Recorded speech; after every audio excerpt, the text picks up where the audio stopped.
Welcome to our new channel Shreyas lifestyles. তো কেমন আছো তোমরা সবাই? আশা করছি তোমরা সবাই খুব ভালো আছো। আজকে হলো এখন বাজে প্রায় সকাল 8টা, আজকে বুধবার। এখন আমি সকালে ঘুম থেকে উঠে রেডি হয়ে গেছি। এখন আমি যাব গিনিকে স্কুলে দিতে। তো এখন রেডি হয়ে আমি বসে আছি। গিনিও অলমোস্ট প্রায় রেডি। গিনি স্কুলটা হলো সার্ভে পার্কে। তো গিনিও দেখো অলমোস্ট রেডি হয়ে গেছে। ও এখন রেডি হয়ে একটু সোফাতে একটু খেলছে নিজের মতো। আমরা যে রিক্সা দাদাটা আমাদের দিয়ে আসে, সে এখনও আসেনি, ওই জন্য ও রেডি হচ্ছে, রেডি হয়ে বসে রয়েছে এখনও আর খেলছে। ও সকালে মুডটা একটু ঠিক থাকে না, যতই হোক বাচ্চা মানুষ সকালে ঘুম থেকে উঠে রেডি হয়ে যাওয়া হয়, তো ওর মুডটা ঠিক থাকে না সকালবেলা। তো এখনও প্রায় রেডি, কিন্তু স্কুলে যেতে খুবই ভালোবাসে, কারণ স্কুলে গেলে ফ্রেন্ডসদের সাথে দেখা হয়, ও বেশ ভালোবাসে স্কুলে যেতে। তো ওকে ড্রপ করে আমি তারপর চলে আসবো বাড়ি। তো দেখো রিক্সা দাদাটা চলে এসছে, তো ওকে নিয়ে যাব এখন স্কুলে, কারণ ওর স্কুল টাইম 9টার মধ্যে ওকে ঢুকতে হবে স্কুলে। তো ওকে দিয়ে আমি অনেকক্ষণ ওয়েট করি না, আমি আবার চলে আসি বাড়িতে।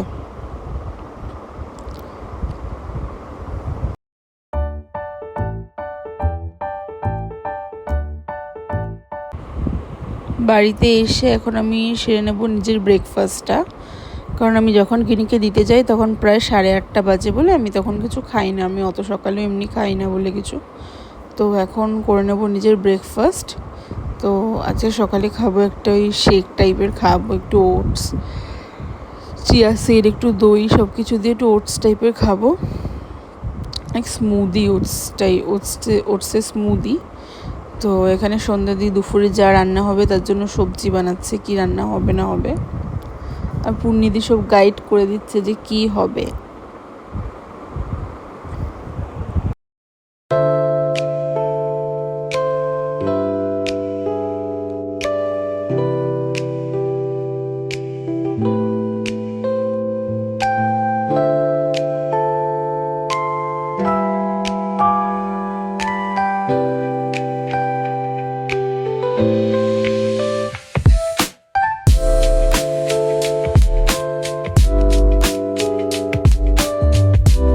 দেন গিনিকে স্কুল থেকে এনে ওকে রেডি করেছি, ওর স্নান হয়ে গেছে, ওর খাওয়া হয়ে গেছে, সব কমপ্লিট।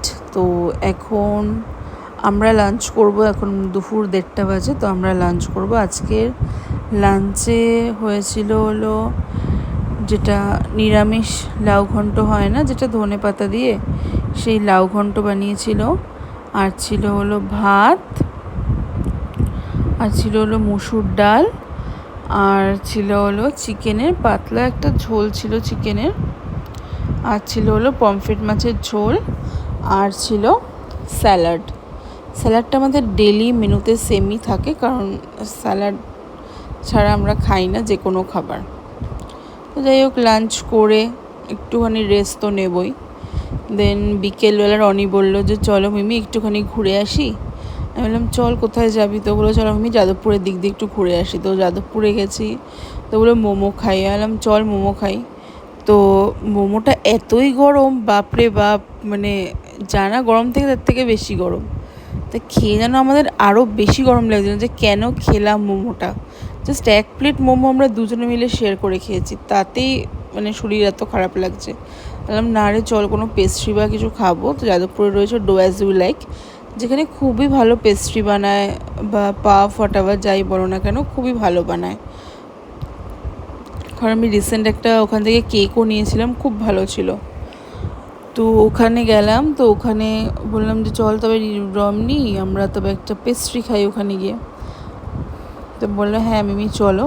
তো আমরা যাদবপুরের আউটলেটটায় গেছি, কারণ আমাদের বাড়ির নিয়ারেস্ট বলতে অজয়নগরে একটা আছে, আর আছে হলো একটা ওই বাসরুম, যেটা অনেকটাই দূর হয়ে যাবে। আর যাদবপুরে যেহেতু আমরা এসেছি, তো যাদবপুরের আউটলেটটাতেই এসেছি, বেশ ভালো খাবার, আর খাবার দাবারও খুব ভালো ওদের কোয়ালিটি।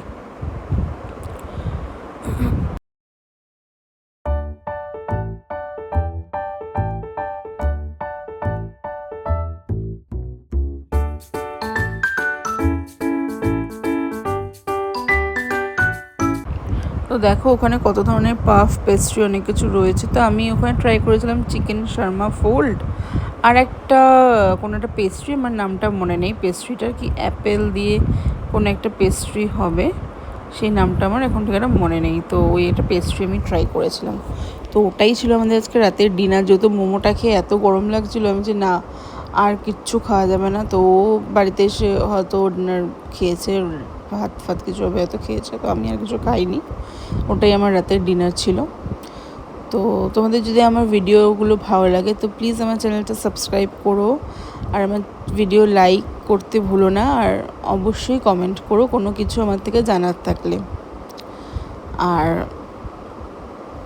একটু শেয়ার পারলে তোমরা একটু শেয়ারও করে দিও আমার চ্যানেলটা। So thank you, tata, bye bye. আবার তোমাদের সাথে নেক্সট ব্লগে দেখা হবে, বাই।